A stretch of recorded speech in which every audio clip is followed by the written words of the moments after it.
entitlement program. It comes with responsibilities.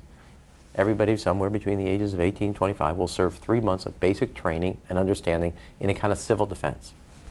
Now, it doesn't always have to be service in uniform. One of the things that if you talk to our generals, they are desperate for is a civilian counterpart to our military forces. So is this compulsory then? Well, you have to, in a sense, it's required of everybody, 18 to 25, 3 months, and at some point at that point you do it.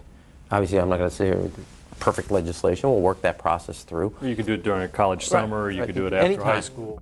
If you have a demagogue with a fanatical mass movement of personality cultists who is imposing the program of a group of extreme bankers and finance oligarchs, that's fascism.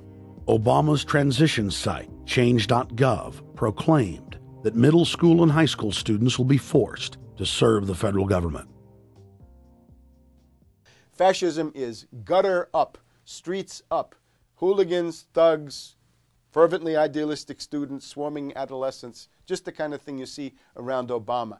The way you get a population to enslave itself when the police and the army are no longer enough to do that. So I think that's if you're a left liberal, it's time to open your eyes to that. All young Americans between the ages of 18 and 24 will be conscripted into a paramilitary domestic security force. If Obama has his way, adults and seniors will also be forced into other forms of service for the betterment of the homeland. Number 3, disarming the American people. Obama operatives in the Congress have introduced more than 10 bills that would end the Second Amendment as we know it. H.R. 1022 would allow the new Attorney General Eric Holder the dictatorial power to ban any gun he wishes at will. In 2008, before the Supreme Court, in the D.C. gun ban case, District of Columbia versus Heller, Holder argued for the complete disarmament of the American people and that only the military should own firearms.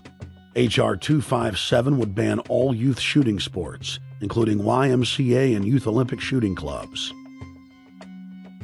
H.R. 45 would force all gun owners to undergo federal psychological screening, registration, and testing to keep their firearms. White House Chief of Staff Rahm Emanuel has proposed the extrajudicial banning of any American on the fraudulent no-fly list from owning any firearm. That is, if you are on the no-fly list because you are known as maybe a possible terrorist, you cannot buy a handgun in America. Over 25,000 Americans are added each month to the no-fly list, which numbers over 1 million people who have not been charged or convicted of any crime. It's a case of mistaken identity for a 5-year-old boy from Normandy Park. He had trouble boarding a plane because someone with his same name is wanted by the federal government. King 5's Mimi Jung is live at SeaTac Airport to explain. Mimi. Lori, it's hard to believe that a 5-year-old could be considered a threat, but that's exactly what happened here at SeaTac last week when Matthew Gardner showed up for a flight to LAX. As 5-year-olds go, Matthew Gardner is about as harmless as you can get. But when he and his mom checked in for their flight at SeaTac last week, Matthew was considered the criminal. If you're on that no-fly list, your access to the right to bear arms is canceled because you're not part of the American family. You don't deserve that right. There is no right for you if you're on that terrorist list. And even though this Matthew Gardner is only in kindergarten, TSA workers still conducted a full-blown search. They searched all of our belongings. They took everything apart piece by piece. Nadia Counter says it wasn't easy being treated as a possible threat to national security. I picked up my child to give him a hug and tell him, it's okay, we're doing fine. And they reported to me that I was not allowed to touch him. He was a security risk, and they had to research me to make sure that I had not obtained any materials from him. Number 4, massive restrictions on the First Amendment guarantee of free speech. The President, Congress, and the FCC have announced plans to not only curtail speech on talk radio and newspapers, but to also regulate speech on the Internet through the Orwellian-named Fairness Doctrine. The Obama machine is also pressuring Congress to pass draconian hate speech laws that will eviscerate the First Amendment. Number 5, they plan to further federalize health care so that the government can dictate what kind of care citizens receive. Modeled after the British system, this includes rationing care and restricting what procedures the handicapped and elderly are eligible for. Number 6, Obama is already pushing to expand the Department of Defense budget and to station more U.S. troops overseas to encircle Russia, China, Iran,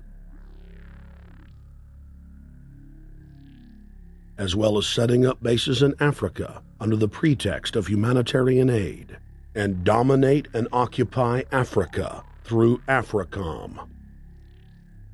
So we're taking your phone call, seeing what you think of Barack H. Obama. Is he a Judas goat? Is he a front man? Is he a betrayer? Let's go to Anthony in Georgia. Anthony, what's your take on Barack Obama? They put the face of Barack Obama as part of their public relations because it's like in the old folk tales about vampires. A vampire cannot force his way into somebody's house. It's against some kind of metaphysical law. So the vampire has to persuade the resident of the household to open the door and invite him in. So they're going to look at the peephole at Barack Obama, which looks like them and appears to be on their side. They're going to say, okay, here's my ally. Let me open the door and let me let this person in. And then Barack Obama is just, of course, a front man for the American empire, where he's going to have the entire U.S. Navy, the entire U.S. Army, and the entire U.S. Marines under AFRICOM command. And, of course, he's going to turn it into a new Iraq, and he's going to turn it into a new Afghanistan. Every operation that you see going on in Iraq and Afghanistan is going to propagate to the poor countries of Africa. And well, sir, I agree with you. They're looking to the people. They see a handsome, smiling African face. You know, he's all, hey, I'm from Kenya. And then it's a total bait and switch. But it's the same thing here in the United States where they would get sellout Native American chiefs to sell out their people. This is the oldest trick in the book.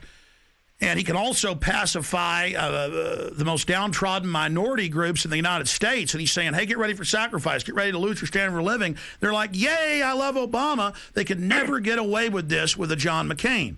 Obama basically does a couple of things. One is, again, this idea, kick the Chinese out of Africa. Kick them out of Sudan where they get oil. Kick them out of Zimbabwe where they get raw materials. Start a civil war in Congo, another big source of raw materials. Al-Qaeda, an arm of the U.S. intelligence community, is now active in Algeria, Tunisia, Morocco. You've got a destabilization going on in Kenya around Odinga. That's Obama's cousin. This is a guy who has two children. They're Obama's niece and, nephew in a broad sense. And one of them is named Raul, and the other one is named Winnie, after Winnie Mandela, who did the necklacing and political assassinations in South Africa. So this Odinga is essentially a CIA destabilizing operation in Kenya, and he's got a Odinga Islamic Alliance to crush the Christians in Kenya, but this also reaches into Ethiopia, it reaches into Uganda, Congo, Tanzania, and a whole bunch of other countries in that region. So all of Africa is a battlefield in flames between the U.S. and the Chinese, with Obama leading the charge to kick the Chinese out for geopolitical reasons. Number 7, radically expand federal control over family farms and ranches through the Animal ID and Premises ID system. Number 8, accelerate the merger of the United States with Canada and Mexico under the Security and Prosperity Partnership. He is also accelerating the transfer of remaining federal authority to unelected quasi-governmental bodies like the World Trade Organization. Number 9, Obama must convincingly play the part of the president and convince the people of the United States that the buck actually stops with him. This is critical to the globalist master plan because in 4 to 8 years, Obama must take the blame, as Bush did, for the New World Order's horrific agenda. At that point, the elite will put a new puppet in the ceremonial seat of power and build him up as the savior, only to tear them down again. And so the process is repeated over and over. For their program to work, It is essential that the people not learn that the presidency is now nothing more than theater, because if they did, the people would stop looking at the pawns and start looking for the king.